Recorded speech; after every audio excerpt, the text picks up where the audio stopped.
మామూలుగా ఎవరైనా సోలోగా ఒక ప్రాజెక్ట్ చేయాలనుకుంటారు, ఫస్ట్ సినిమా కానీ తర్వాత కానీ మీరు ఇంతమంది ప్రొడ్యూసర్స్ని ఇన్వాల్వ్ చేయడం దేనికండి? అంటే అందరూ ఇక్కడ ఫ్రెండ్సే అండి.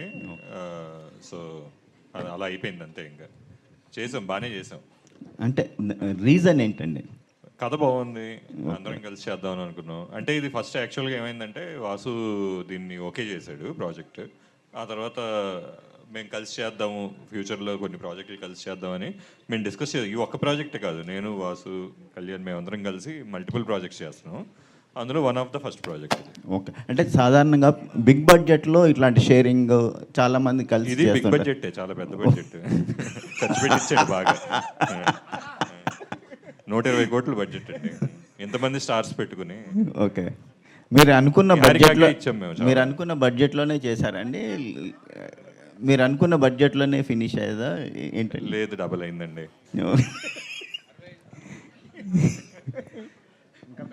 నిహారిక, యా యా టామ్ క్రూయిస్తో మీరు షేర్ చేసుకున్న మూమెంట్స్ ఏంటి? తను ఏం షేర్ చేసుకున్నారు మీతో? Can explain?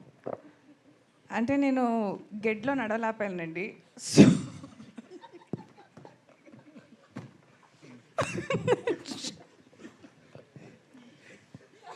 నో,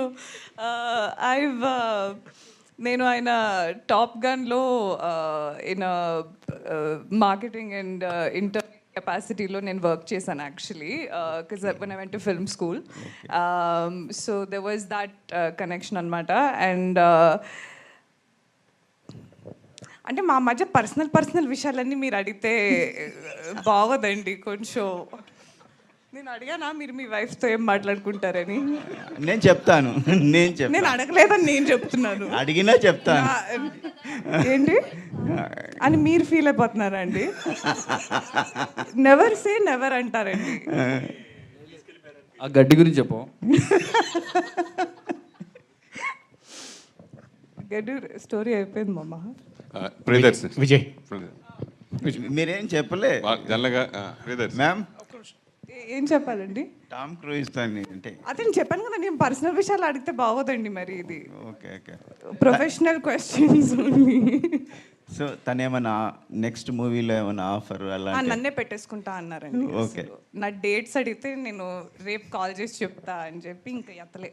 ఓకే, ఎందుకని. కంగ్రాచులేషన్. విజయ్